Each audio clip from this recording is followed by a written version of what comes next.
이 시간 말씀 듣기 전에 함께 로잔대회를 위해서 기도하며 나아가겠습니다.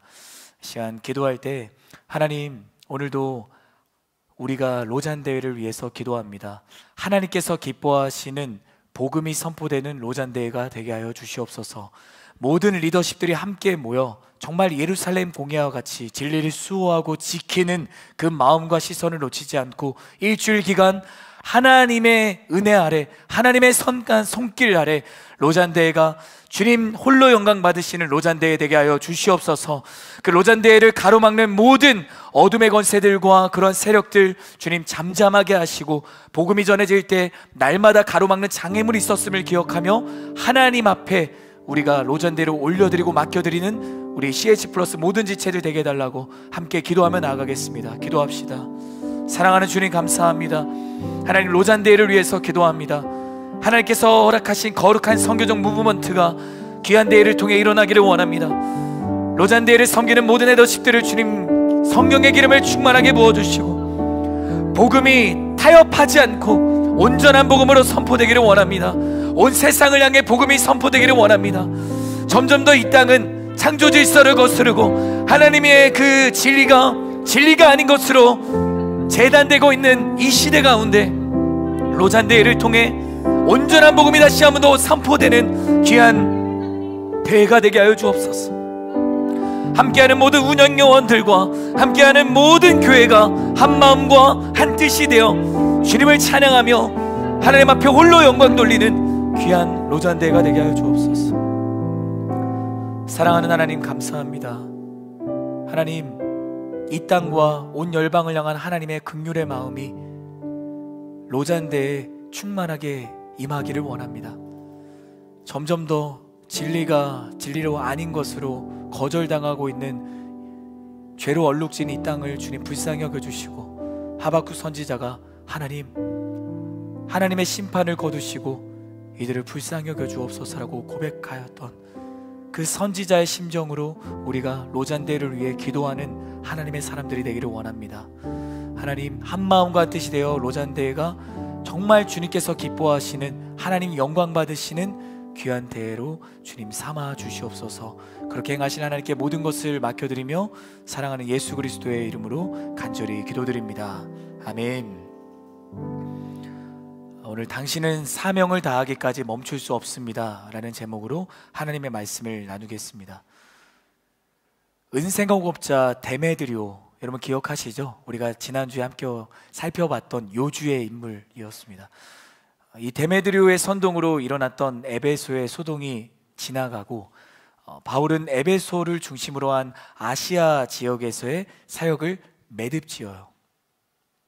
소동이 끝나자 바울은 먼저 제자들을 불러서 위로하고 격려를 합니다. 여기서의 제자들은 누구인가? 에베소의 크리스천들일 거예요. 우리가 오늘 17절부터 38절까지의 20장의 일부분만 보았지만 여러분 괜찮으시다면 1절부터 38절까지 우리가 20장을 함께 관통하기를 원합니다. 바울이 자신이 에베소를 떠난 뒤에도 이 제자들이, 이 에베소의 크리스천들이 흔들리지 않고 주를 따라 살아갈 수 있다라고 위로를 하는 거죠. 또한 또 다른 데메드리오가 나타나서 사람들을 선동하고 소동을 일으켜서 복음을 전하는 것을 방해한다고 하더라도 예수를 믿지 않았던 에베소 시청의 이름을 알 수 없는 그 무명의 관리를 통해서 소동을 잠잠하게 하신 그 하나님이 당신들과 함께 하시니 전혀 두려워할 것이 없다고 그들을 권면하였던 것입니다. 그렇게 바울은 그들과 작별합니다. 그리고 에베소 도시를 떠나 2차 전도 여행 중 자신이 세웠던 빌립보 교회와 데살로니가 교회, 그리고 베레아 교회가 있는 마케도니아 지방으로 떠나게 됩니다. 바울은 마케도니아 지방을 두루 다니면서 만나는 모든 사람들에게 격려의 말을 건넵니다. 마침내 바울이 그리스에 도착하고 그는 그곳에서 3달 동안 머물면서 있는데요, 바울은 그곳에 안주하지 않았습니다. 그리고 또다시 배를 타고 떠나서 시리아라는 지역으로 가려고 합니다. 그런데 이 유대 사람들이 바울을 해치려는 음모를 꾸민다라는 사실을 알게 된 거예요.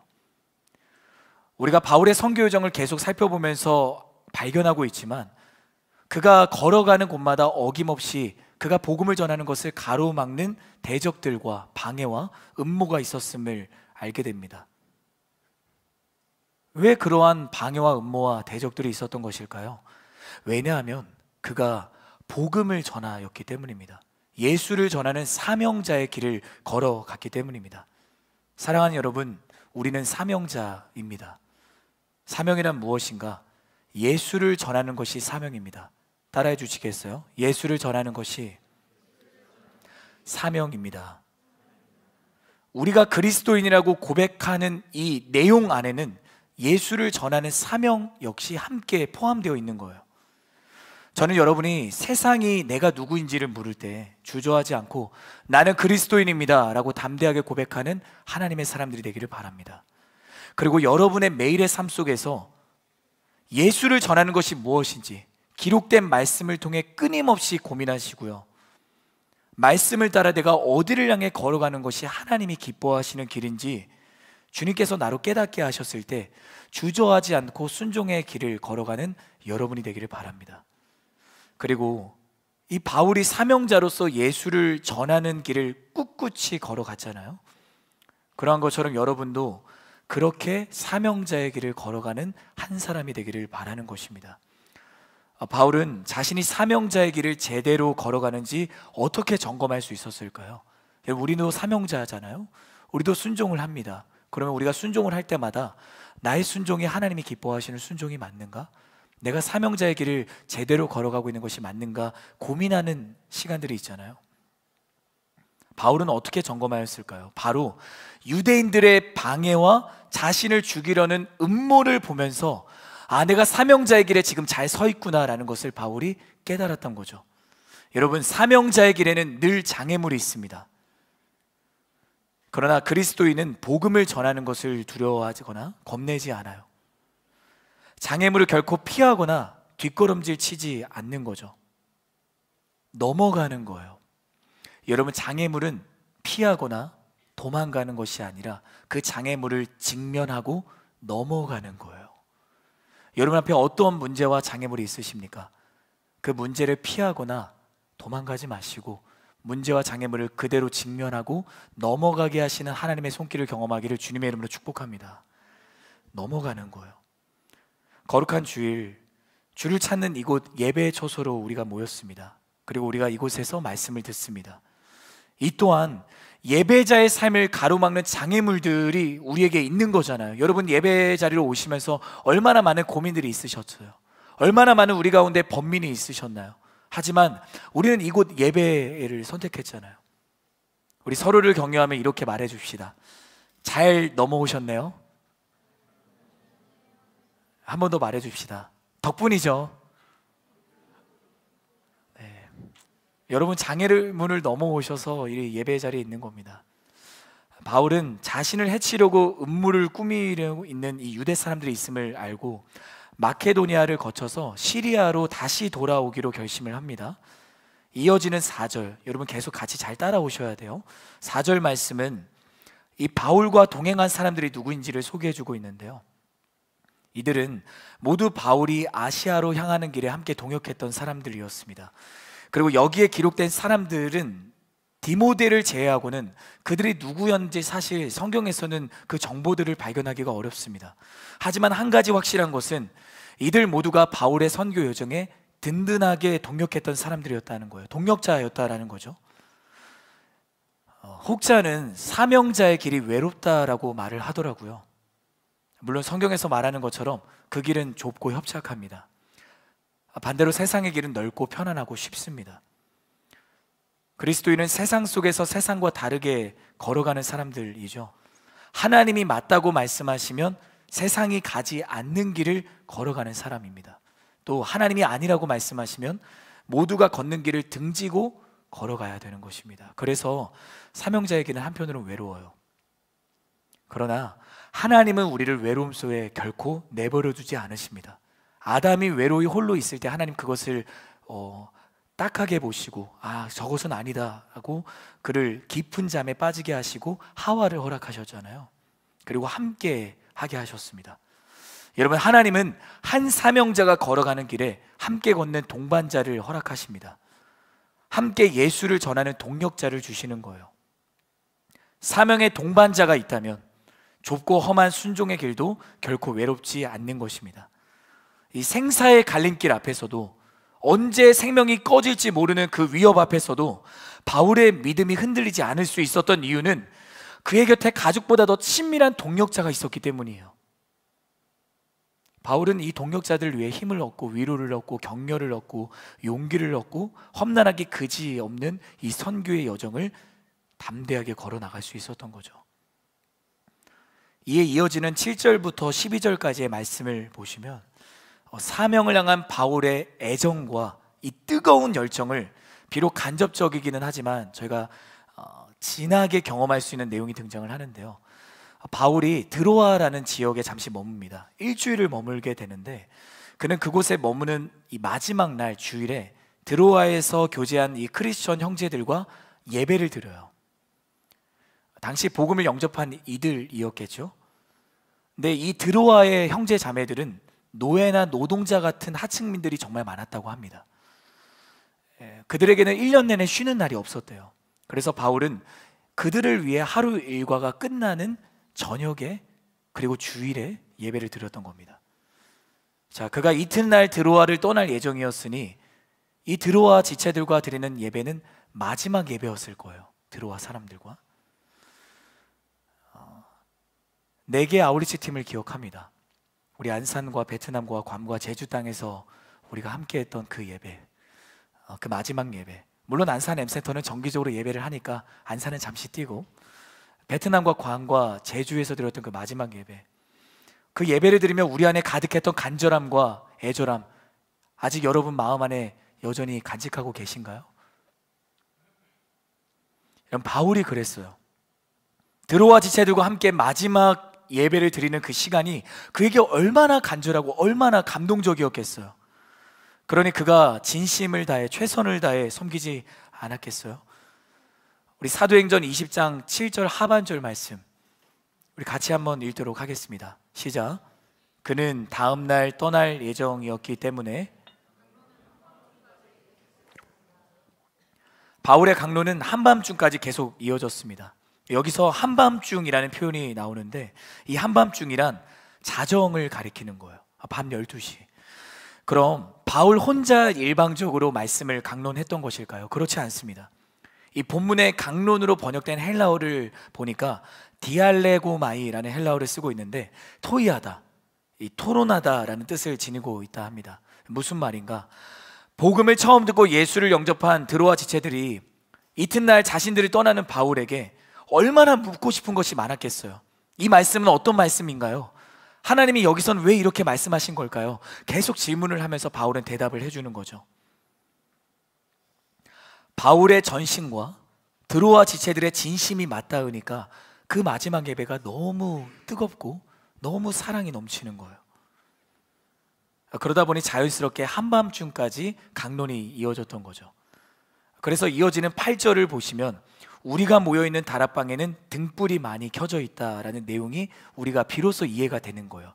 등불을 켜놓고 같이 한 곳에 둘러 앉아서 바울 선생님, 이 말씀은 뭔가요? 아, 이 말씀은 이런 거야 라고 같이 예배를 드리고 있는 거죠.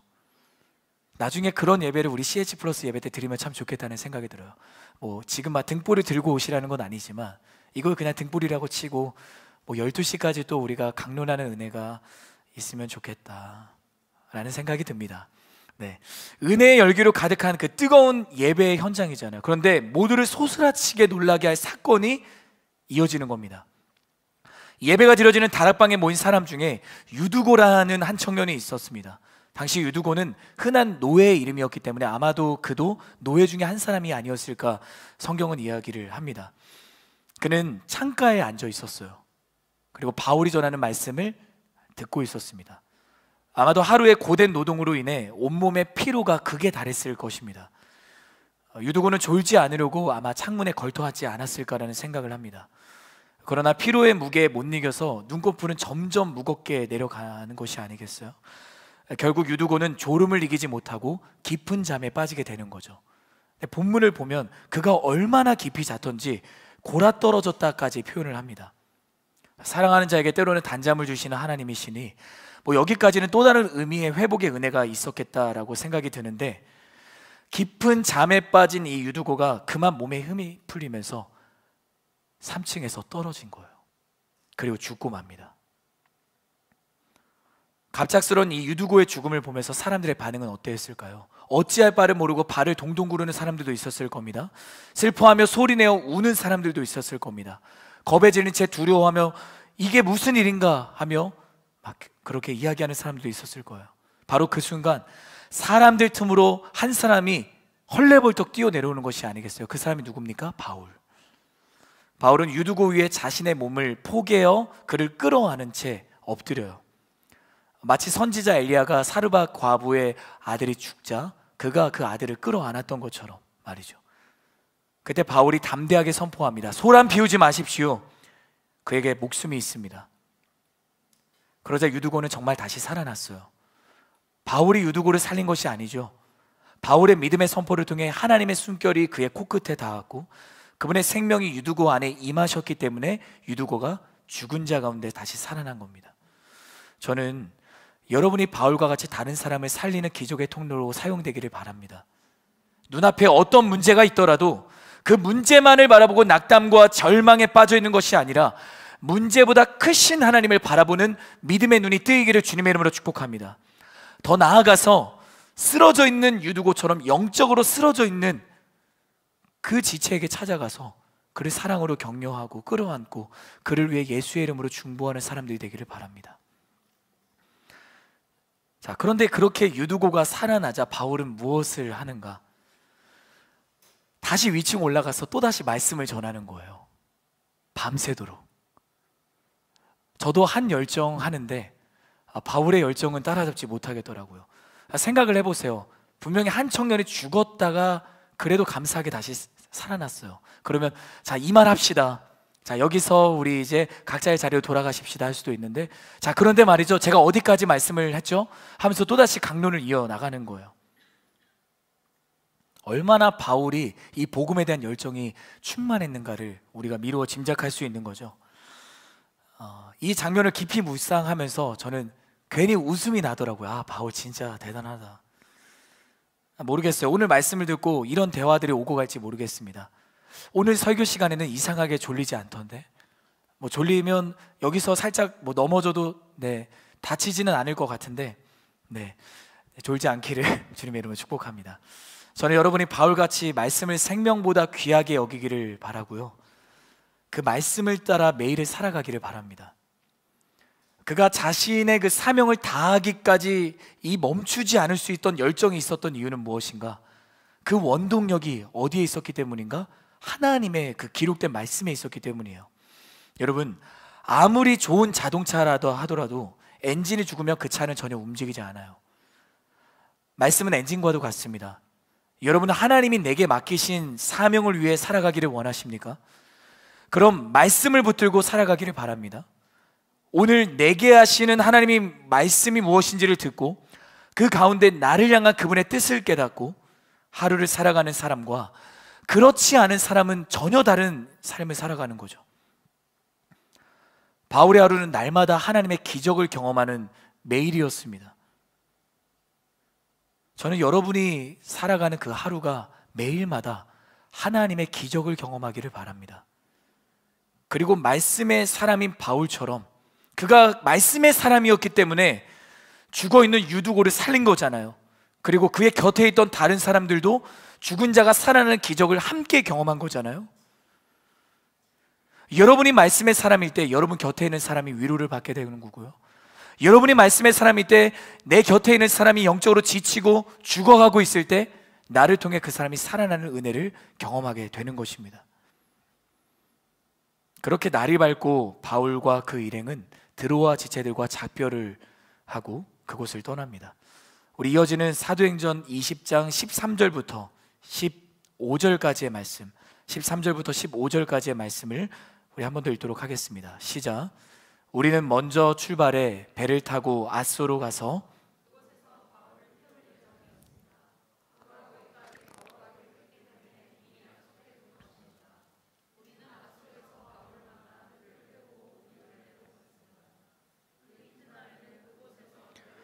기호 맞은편에 이르렀고 그 다음날 시몬을 지나 그 이튿날에는 밀레도에 도착했습니다. 아멘. 이 드로아를 떠나서 바울이 아소라는 곳에 도착을 합니다. 그런데 그가 걸어갔다라고 본문은 이야기를 해요. 그는 배를 타고 먼저 아소에 도착했던 바울을 기다리고 있던 자신의 일행들을 만나요. 이 아소라는 지역은 당시 에게 연안에 있는 얼마나 물이 맑고 깨끗했던지 속이 그냥 들여다 보일 정도로 아름다운 바다를 소유하고 있었던 도시였다고 합니다. 그리고 또한 이 아소는 철학자 이 플라톤과 아리스토텔레스를 배출하였던 그런 도시였기도 했습니다. 자, 그만큼 아소가 아름다운 바다뷰를 가지고 있고 철학이 발달한 도시였다는 것을 우리에게 알려주는 거죠. 여러분은 사명의 사람입니까? 여러분, 사명의 사람은 한눈을 팔지 않습니다. 아소에 도착한 바울은 아소를 관광하거나 플라톤과 아리스토텔레스의 그 발자취를 둘러보려고 하지 않았어요. 그에게는 아직 사명이 있었기 때문입니다. 바울은 일행과 함께 배를 타고 아소 남쪽에 있는 미돌레네라는 지역으로 갑니다. 이 미돌레네에서 바울은 멈추지 않고 계속 남쪽을 향해 배를 저어서 기호와 사모를 지나 밀레도라는 도시에 도착을 합니다. 자, 그가 아소를 출발한 지 4일 만에 이 드로아에서 남쪽으로 약 250여 킬로미터 넘게 떨어진 밀레도에 도착을 한 것이에요. 그리고 이 밀레도는 바울이 떠났던 에베소 도시에서 약 한 60여 킬로미터 정도 떨어진 곳이었다고 합니다. 여러분, 에베소가 어떤 도시입니까? 바울이 3년이나 넘게 머물면서 복음을 전했던 곳입니다. 여러분, 예수님도 제자들과 3년을 함께 동행하셨죠. 예수님은 자신이 십자가에 못 박힐 때가 다다랐음을 아시고 제자들에게 내가 너희 곁을 이제 곧 떠날 거야 라고 말씀을 하세요. 그러자 제자들의 낯빛이 바로 어두워지면서 실망을 감추지 못하는 것이 아니겠어요? 물론 제자들의 믿음 없음이 드러나는 장면이기도 하지만 그만큼 제자들이 예수님과 친밀하였다라는 것을 이야기해주는 대목이죠. 마찬가지로 3년을 함께 보내며 바울과 에베소의 지체들이 얼마나 친밀했겠어요? 얼마나 정이 들었겠어요? 사도행전 20장 1절에 바울이 에베소를 떠나잖아요. 그리고 바울이 밀레도에 도착한 본문 15절까지 이 기간 얼마가 될지는 모르지만 바울이 얼마나 이 에베소의 지체들이 보고 싶었겠어요. 사도행전 20장 16절의 말씀, 사도행전 20장 16절의 말씀 함께 읽도록 하겠습니다. 시작. 바울은 아시아 지방에서 지체하지 않으려고 에베소를 지나쳐 가기로 했습니다. 그는 가능하면 오순절에 맞춰 예루살렘에 도착하려고 서둘렀던 것입니다. 아멘. 바울이 이 아소에서 배를 타고 오면서 충분히 에베소 도시를 거쳐갈 수도 있었어요. 그 동선 중에 있었거든요. 그러면 그토록 그리워하던 에베소의 지체들을 볼 수 있는 거잖아요. 그런데도 바울은 에베소를 그냥 지나치고 밀레도로 곧장 갑니다. 왜 에베소를 지나쳤던 것인가? 본문은 그 이유를 말해주고 있습니다. 아시아 지방에서 지체하지 않으려고. 지체하지 않으려고. 이 지체라는 단어를 묵상하면서 그만큼 에베소를 방문하고 그렇게 에베소 지체를 만나고 싶었던 바울의 마음이 간절했구나라는 것을 저는 알게 되더라고요. 여러분, 바울은 알고 있었습니다. 자신이 아소를 떠나서 에베소 도시를 들어가면 이제 내가 이 에베소 지체를 만났으니 이들과 사랑의 대화를 나누고 이들과 더 함께 있고 싶다라는 그러한 마음이 얼마나 불일 듯 일어났겠어요. 그걸 알고 있기 때문에 바울이 에베소 도시를 그냥 지나갔던 거예요. 바울에게는 사명이 있었습니다. 예루살렘으로 가야 되는 사명이 있었습니다. 왜냐하면 예루살렘에 헌금을 전달해야 되거든요. 어떠한 헌금인가? 이방의 온 교회가 예루살렘 교회를 돕기 위해서 모았던 헌금을 말하는 것입니다. 예루살렘 교회는 핍박과 환난 가운데 무너져 가고 있었어요. 그때 바울은 이방의 도시들을 다니면서 복음을 전하고 이방의 교회를 세웠잖아요. 그러니 이방의 교회들이 모은 헌금이 예루살렘 교회에 향하면 예루살렘 교회가 격려를 받고 위로를 받을 뿐만 아니라 복음이 차별이 없는 거구나, 복음이 유대 사람들뿐만 아니라 이방 사람들에게도 전해지는 것이 정말 맞구나. 우리가 무너지고 쓰러지는 그 가운데 오히려 하나님은 이방의 크리스천들과 교회들을 통해 우리를 다시 위로하시는구나. 그래서 바울이 그 헌금을 전달했다고 했던 거예요. 그리고 전달하려고 했던 시기가 언제인가? 오순절. 여러분, 오순절이 어떤 날입니까? 성령이 임하셨던 날이잖아요. 성령이 임하셨을 때 교회가 시작되고 복음이 뻗어나가지 않았습니까? 그러니 성령이 임하시고 복음이 뻗어나갔던 이방 도시에 이방 교회가 세워지고 크리스천들이 돈을 모아 예루살렘 교회를 도와준다. 복음이 실제적으로 다가오는 것이죠. 그래서 바울은 지체하지 않고 예루살렘으로 향했던 겁니다. 골든타임이었던 거예요. 골든타임. 여러분, 골든타임은 그 순간을 놓치면 안 되는 것입니다. 바울의 관심은 오로지 복음에 있었습니다. 복음의 일부가 아니라 온전한 복음이 전해지기를 원했습니다. 유대인만을 위한 복음이 아니라 이방 사람들에게도 동일한 복음임을 정확하게 선포하기를 원했습니다.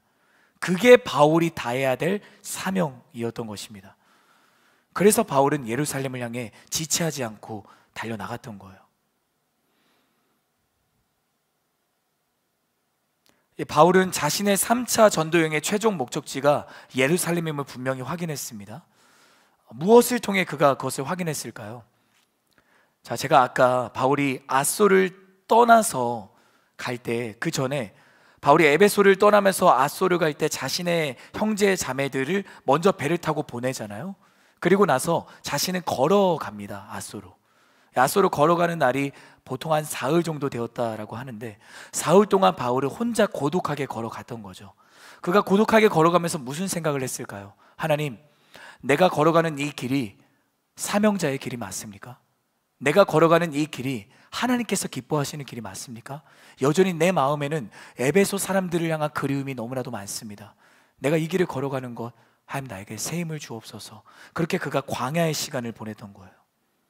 그 광야의 자리에서, 그 고독 속에서 그가 하나님을 만났던 겁니다.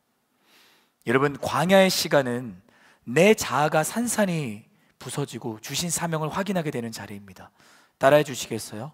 광야의 시간은 내 자아가 산산이 부서지고 주신 사명을 확인하게 되는 자리입니다. 바울이 스스로 고독 속으로 자처하여 들어갔던 거잖아요. 하나님과 광야 여행을 한 거예요.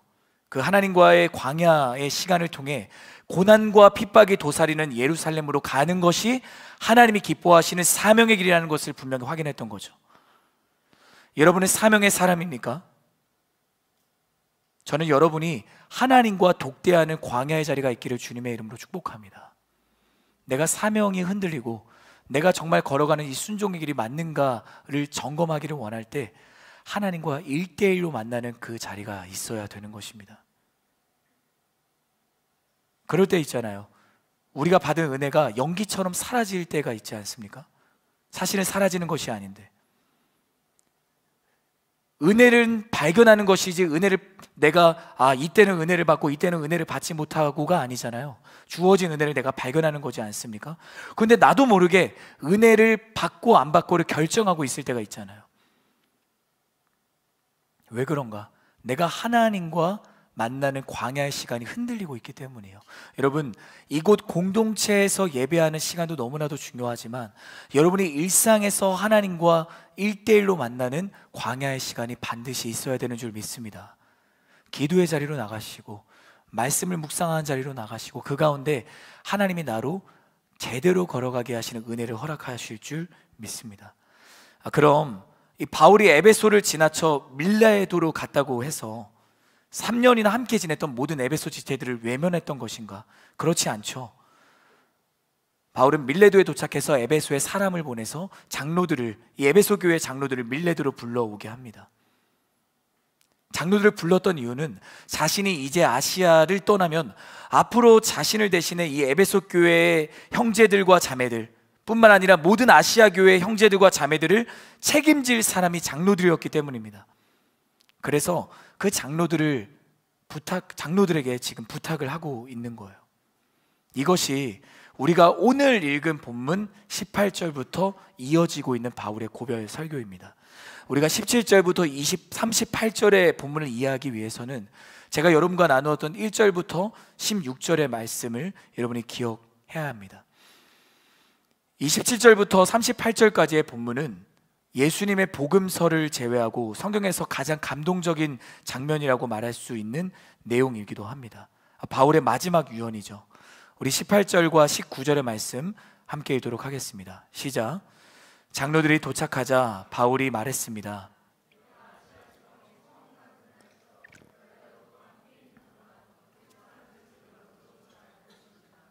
내가 모든 겸손과 눈물로 주를 섬겼고 유대 사람들의 음모로 시련도 많이 당했습니다. 바울이 장로들을 불러 놓아놓고 말합니다. 내가 아시아 지방에 처음 간 날부터 여러분과 함께 있는 동안 내가 어떻게 살았는지 여러분이 잘 알 겁니다. 나는 모든 겸손과 눈물로 주를 섬겼고 유대인들의 음모로 시련도 많이 당했습니다. 여러분은 사명의 사람입니까? 사명의 사람은 누구입니까? 바울이 말한 것처럼 모든 겸손과 모든 눈물로 주를 섬기는 사람이 사명의 사람입니다. 그런데 여기서 겸손과 눈물에 선행하는 내용이 있죠. 우리말 번역은 헬라어 원문의 뜻을 제대로 옮기지 못했습니다. 원문에서는 유대 사람들의 음모로 시련을 많이 당했다라고 하고 있지만, 그래서 모든 겸손과 눈물로 주를 섬겼다라는 그런 문장이지만, 이게 헬라어 원문으로 살펴보니까 유대 사람들의 음모로 시련을 많이 당했음에도 불구하고 내가 모든 겸손과 눈물로 주를 섬겼다라는 문장이 됩니다. 사명의 사람은 누구인가? 어떤 상황 속에서도 겸손하고 어떤 문제 앞에서도 눈물로 주를 섬기는 사람입니다. 여러분, 복음을 전하는 상황 그리고 사명을 전하는 자리는 결코 편안하거나 쉽지 않습니다. 바울의 평생의 선교 여정이 그랬잖아요. 늘 시련과 늘 도전의 연속이었습니다. 그러나 바울은 사명자로서의 시선을 포기하지 않았고요, 그의 사명자로서의 자세는 결코 흐트러짐이 없었습니다. 그는 복음을 전하며 늘 세상 앞에 담대하였고 하나님 앞에 겸손했어요. 여러분, 세상 앞에는 담대하기를 바랍니다. 하나님 앞에는 겸손하세요. 우리가 이게 반대가 되어서는 안 되는 거죠. 복음을 듣지 않고 거절하는 잃어버린 영혼들을 향한 그의 눈에는 늘 눈물이 흐르고 있었던 거예요. 저는 여러분이 잃어버린 영혼들을 향해 눈물을 흘리는 사람들이 되기를 바라요. 잃어버린 영혼들을 향해 이름을 불러가며 기도하실 때 여러분의 눈에 눈물이 있기를 주님의 이름으로 축복합니다. 그리고 주님 앞에 이렇게 고백하는 거죠. 주님, 저는 어떤 핍박과 시련이 있다 할지라도 모든 겸손과 눈물로 주님을 섬기기 원합니다. 여러분, 사명자는 겸손할 수밖에 없습니다. 왜냐하면 하나님이 내게 사명을 주셨잖아요. 내가 어떤 사람인지 내게 사명을 주신 하나님이 이미 다 알고 계시잖아요. 내가 얼마나 연약한지, 내가 얼마나 하루하루를 살아가면서 죄 가운데 무너지고 쓰러지는지를 하나님이 다 알고 계시잖아요. 마치 수수깡 부러지듯 내가 작은 유혹에도 사방으로 흔들리고 부서지는 내 모습, 주님은 다 아시는데도 나에게 사명을 주시는 거예요. 복음으로 세상을 변화시키는 그 은혜를 나에게 주시는 거죠. 그런데 우리가 어떻게 겸손하지 않을 수 있겠어요? 그럼 반대로 사명을 버린 사람은 교만할 수밖에 없는 거예요.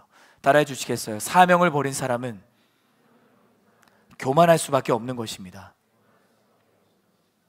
지금은 분주하니까, 지금은 더 중요한 것이 있으니까 사명은 다음에, 지금은 내가 바쁘니까 기도는 다음에, 지금은 내가 바쁘니까 예배는 다음에, 다음은 없는 것이에요. 여러분, 하나님보다 중요한 것이 있습니까? 하나님보다 더 사랑하는 것이 있습니까? 저는 오늘 여러분이 하나님보다 앞서는 것이 없기를 주님의 이름으로 축복합니다. 사명을 뒤로하는 모든 교만의 유혹을 끊어내는 거룩한 결단이 있기를 예수 그리스도의 이름으로 축복합니다. 우리 이어지는 22절부터 24절까지의 말씀 함께 읽도록 하겠습니다. 시작. 그리고 지금 나는 성령의 강권하심 가운데 예루살렘에 가려고 합니다. 지금 그곳에서 내가 무슨 일을 당할지는 알 수 없습니다. 오직 내가 아는 것은 어떤 도시에 가든지 감옥과 고난이 나를 기다리고 있을 것을,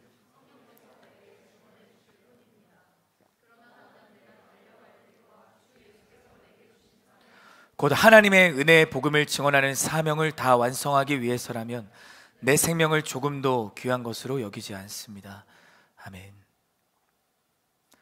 바울이 예루살렘을 자신의 최종 목적지로 삼은 것은 그가 원했던 것은 아니었습니다. 그는 아시아 선교를 하고 싶었어요. 그러나 그는 고백합니다. 지금 나는 성령의 강권하심 가운데 예루살렘으로 가려고 합니다. 성령이 자신을 예루살렘으로 이끈다고 고백을 하는 거죠. 그리고 이어서 말합니다. 그곳에서 내가 무슨 일을 당할지는 알 수 없습니다. 여러분, 성령님은 진리의 영이십니다. 우리에게 모든 것을 가르치시는 영이십니다. 모든 것을 생각나게 하시는 지혜의 영이십니다. 그런 성령이 바울로 예루살렘으로 이끌어 가시는데 그가 무슨 일을 당하는지 알지 못한다. 뭔가가 매칭이 안 되는 것 같아요. 그러나 이어지는 23절 말씀을 통해서 우리는 그가 예루살렘에서 무슨 일을 당할지 이미 알고 있었다는 사실을 발견하게 됩니다. 감옥과 고난이 나를 기다리고 있을 것을 성령이 내게 증언해 주실 뿐입니다.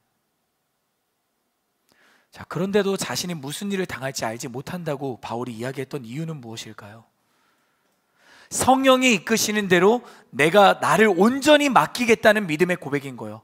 이제는 내 원함도 내가 구하지 않고 내 만족과 내 유익과 내 영광을 위해서 내가 예루살렘으로 나아갈 것이 아니라 하나님의 만족과 하나님의 유익과 하나님의 영광을 위해 내가 예루살렘에서 복음을 전하겠습니다. 그러니 성령님이 이끄시는 대로 그냥 난 나아갈 뿐입니다. 그러니 내가 무엇을 당할지 알지 못합니다. 그렇게 그가 이야기했던 거죠. 저는 여러분이 성령님 사용하시기에 불편한 사람이 되지 않기를 바라요. 적어도 우리 서로를 향해 이렇게 말해 주시겠어요?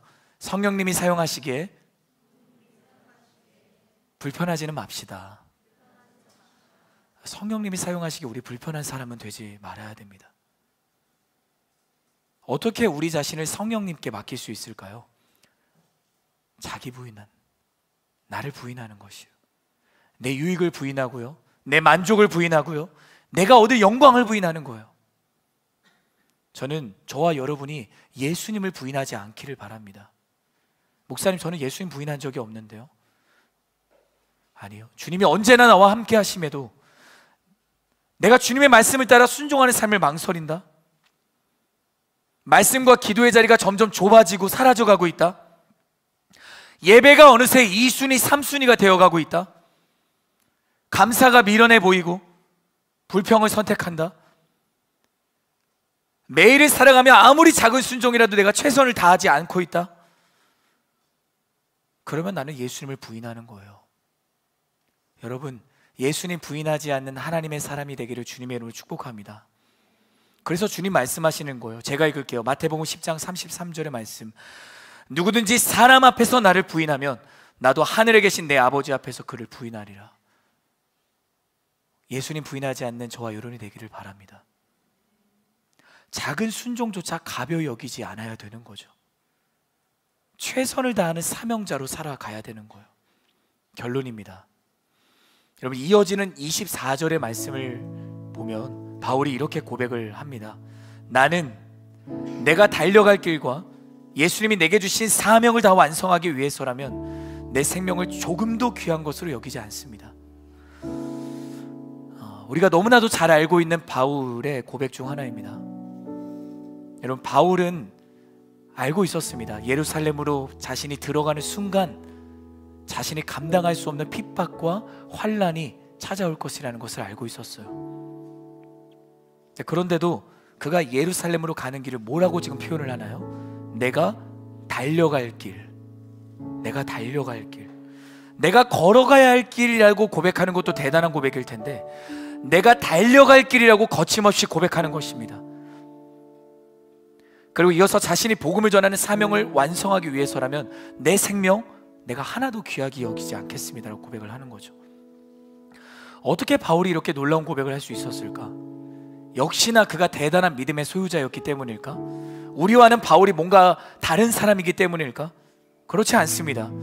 이런 바울 역시 우리와 같은 연약한 존재였습니다. 예수를 부인하고 거절하던 하나님과 정반대 편으로 도망가던 인생이 바울이었어요. 율법주의와 의무감에 사로잡혀 다른 사람들 거침없이 재단하던 인생이 바울이었습니다. 하나님의 자리에 서서 너무도 다른 사람들을 쉽게 심판하는 사람이 바울이었어요. 그런데 그가 예수님을 만났어요.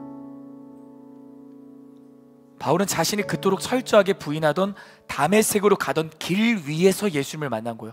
여러분, 예수님을 만난다는 것은 무엇인가? 내가 예수님 없이 살아가던 그 길, 그 자리에서 예수님을 다시 만나야 되는 거예요. 여러분의 예배의 자리가 흔들리고 있는 그 자리에서 예수님을 만나야 돼요. 기도가 흔들리고 말씀이 흔들리고 아울리치게 나에게 주셨던 그 은혜를 잃어보고 있는 그 자리에서 주님 다시 만나야 되는 겁니다. 바울이 예수님을 만나게 되자 그가 살아가는 이유가 바뀌어 버립니다. 세상에서의 성공과 자기 성취와 자기 만족과 인정과 명예, 더 이상 그것들이 그의 삶의 이유가 될 수가 없는 거죠. 왜? 그의 마음에 이제 예수가 사시니까. 하나님을 위해 사는 것이 그의 삶의 목적이 되었으니까. 예수의 이름을 위해 순종하며 사는 것, 그 사명이 이젠 그의 마음에 충만하기 때문입니다. 그래서 그가 그렇게 이야기를 하는 거예요. 내가 사명을 다하기까지는 멈추지 않겠습니다. 이 고백이 여러분의 고백이 되기를 주님의 이름으로 축복합니다. 사명을 다하기까지 우리는 멈출 수 없는 것입니다. 사명을 다하기까지 우리의 예배는 멈출 수 없는 것입니다. 사명을 다하기까지 우리의 기도는 멈출 수 없는 것입니다. 사명을 다하기까지 우리의 찬양은 멈출 수 없는 것입니다. 기도 멈추지 마세요. 말씀 묵상하는 거 멈추지 마세요. 매일 매순간 주님과 동행하는 인생이 저와 여러분의 인생이 되기를 바랍니다. 하나님께로 달려나가는 사람이 되기를 바랍니다. 당신은 사명의 사람입니까?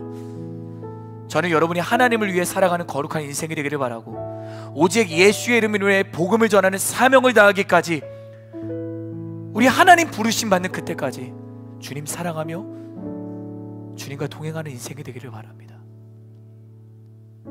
나 홀로 외로이 달려가는 길이 결코 아닐 것입니다. 하나님은 러닝메이트를 붙여주셨습니다.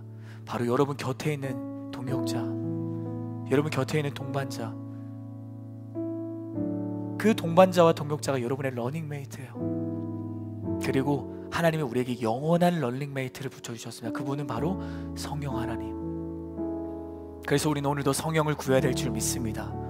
주님, 우리로 성령 충만하게 하여 주옵소서. 성령 충만하게 하여 주옵소서. 우리 그러한 믿음의 고백으로 우리 함께 자리에서 함께 일어나셔서 우리 주님을 찬양하며 나아가겠습니다.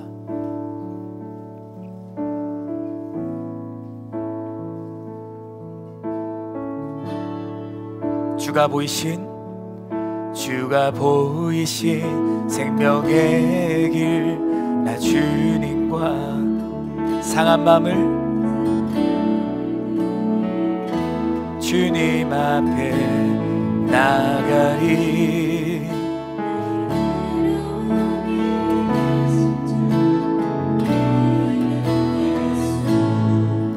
나의 길이 되신 이름 예수, 나의 길 오직 그가 하시나니, 나를 단련하신 후에 내가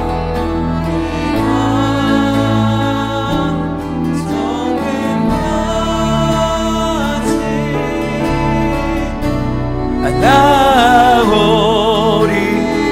우리 괜찮을 지나면 가슴에 손을 얹고 우리 한 번 더 믿음으로 고백하며 나아가겠습니다. 주가 보이신 생명의 길, 주가 보이신 나 주님과 함께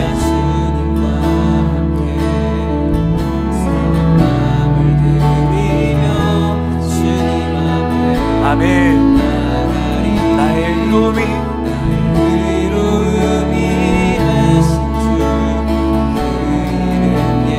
나의 길이 되신 예수, 나의 길 오직 그가 하시나니, 나를 단련하신 후에 주님, 내가 정금같이 나아가겠습니다.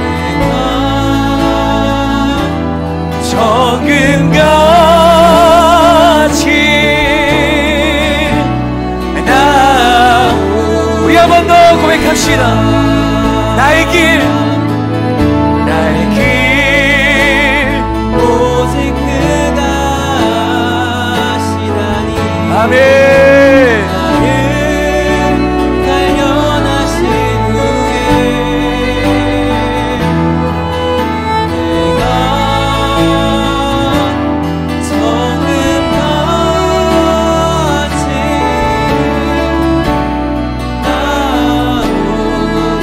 나오리라. 우리 시작 기도할 때 우리의 삶을 점검하며 하나님 앞에 기도합시다. 하나님, 내가 사명자의 길을 걸어가지 않는 자리는 없었습니까? 말씀을 너무나도 내가 가볍게 여기고 기도 다음에 하면 되지, 기도 쉬어도 되지. 아닌데 주님, 내가 다시 한 번 더 사명을 회복하는 사람 되게 하여 주시옵소서. 기도의 자리에 나아가게 하여 주시옵소서. 말씀의 자리로 돌아가게 하여 주시옵소서. 우리 시간 주님의 이름 한번 외치고, 주님, 내가 다시 일어나기를 원합니다. 사명을 회복하기를 원합니다. 이렇게 소망하는 자들마다 주님의 이름 한번 외치고 우리 통성으로 기도하며 나아가겠습니다. 기도합시다. 주여.